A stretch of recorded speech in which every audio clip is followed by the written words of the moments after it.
లేకపోతే ఏడు చెరువు అయిపోయేది కన్నీళ్ళతో. చాలా కంట్రోల్గా ఉన్నా, చాలా కంట్రోల్గా ఉన్నా. మా నాయకుడే మాకు ఇన్స్పిరేషన్.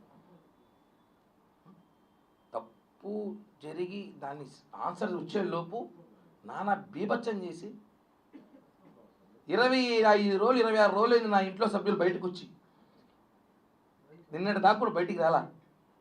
అంటే తప్పు గురించి కాదు కానీ ప్యాంట్లు చూపించిన వాళ్ళు బాగుంటారు,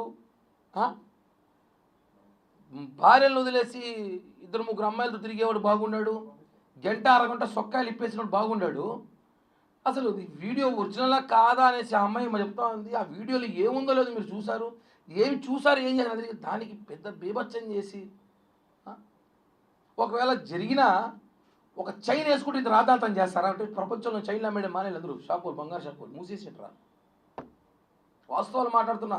ఎంతమందికి కాలితే నాకెందుకు? నా గురించి ఒకరు ఆలోచించినప్పుడు ఒక గురించి నేను ఎందుకు ఆలోచించాలి? 26 రోజులు చాలా నేర్చుకున్నా. నా జీవిత చరిత్రలో మర్చిపోలేని రోజులు. ఎందుకంటే అంటే 6వ తేదీ నేను జగన్మోహన్ రెడ్డి తిడితే 7వ తేదీ సాయంత్రం నాకు ఫోన్ వచ్చింది. ఒక వ్యక్తి, నా అత్యంత సన్నిహితుడు, ఆ అమ్మాయి ఏదో సూసైడ్ అటెంప్ట్ చేసి నీ పేరు రాస్తుందంట చూడు అన్నాడు. 8వ అదే జరిగింది. అంటే నాకన్నా ముందు నా చుట్టుపక్కల తెలిసిపోతుంది ఏం జరుగుతుందో. బాధ కదా. ఏం జరుగుతుందో నాకన్నా ముందు నా చుట్టుపక్కల తెలిసిపోతుంది, నాకు లేటుగా తెలుస్తుంది. అంటే బాధితుడు నేనా మీరా అంటే అర్థం చేసుకోండి ఏం జరుగుతుందో. కరెక్ట్ కాదు ఇవన్నీ. ఒక మనిషి ఎదుగుతామంటే నేను ఎవరు డబ్బులు కొట్టేసి ఎదగల. నా ఉన్న స్థాయిలో నేను అమ్ముకోను, అడుక్కోను, అప్పులు చేసో నా స్థాయికి మించి నేను ఎదుగుతున్నా. ఏం రాజకీయం సామాన్యుడు రాజకీయం చేయకూడదు ఏమంటే కిల్లి కొట్టామేవాడు బేడాలమ్మేవాడు రాజకీయం చేయకూడదు అంటే మోడీ యాడ్ని చూచాడయ్యా? ఎన్టీ రామారావు యాడ్ని చూచాడు? అందరూ పుట్టగానే ఎమ్మెల్యే ఎంపీ కొడుకులో పుట్టినారా? కడుపులోనే లేదు కదా. ఒక సామాన్యుడు రాజకీయం చేస్తారా? తిరుపతిలో మార్పు తీసుకొద్దాం, యువతకు మంచి భవిష్యత్తు కల్పిద్దామని ప్రయత్నిస్తే వాడిని ఇంత తొక్కడానికి ప్రయత్నించారు. దేవుడు ఉన్నాడు కాబట్టే, ఈరోజు వాస్తవం ఉంది కాబట్టే ఇక్కడ కూర్చొని ప్రెస్ మీట్లో మాట్లాడుతున్నా. లేకపోయింటే ఈ పార్టీకి నా కర్మక్రియలు కూడా అయిపోయేది. నా ప్లేస్లో ఇంకోటి ఉంటే ఖచ్చితంగా చెప్తున్నా నేను కూడా అంత మానసిక క్షోభ అనుభవించాను, చాలా బాధపడ్డా.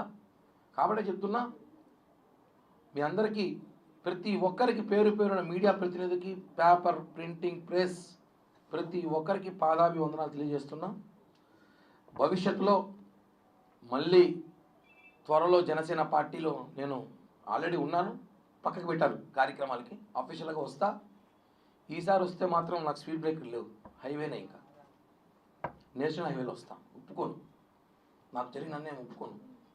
చాలా తప్పు చేశారు అందరూ. ఒక ఆర్థిక లావాదేవీల్ని ప్రపంచ రాజకీయ కుట్రలాగా చేశారు. దాన్ని ఎంత పెద్ద రాజకీయ కుట్ర చేశారండి ఒక మనిషి కోసం. కరెక్ట్ కాదు. పవన్ కళ్యాణ్ గారికి నా మీద నమ్మకం, అంటే ఈ ఆరోపణ వాస్తవమా కాదా తెలుసుకుందాం అని ఒక విచారణ వేసి వివరణ ఇవ్వడానికి కోరారు. నేను వివరణ ఇవ్వబోతున్నా, విచారణ చేయబోతున్నా. మళ్ళీ నేను క్లీన్ చిట్తో బయటకు వచ్చాను. ఇదే క్లీన్ చిట్తో మళ్ళీ జనసేన పార్టీలో మాట్లాడి వస్తా. అందరికీ ఒకటే, నాకు సహకరించి ప్రతి ఒక్కరికి పేరు పేరున ధన్యవాదాలు.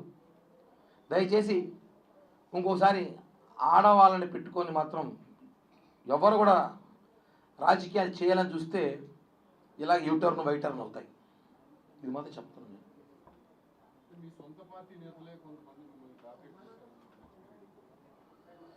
ఒకటేనా, ఇప్పుడు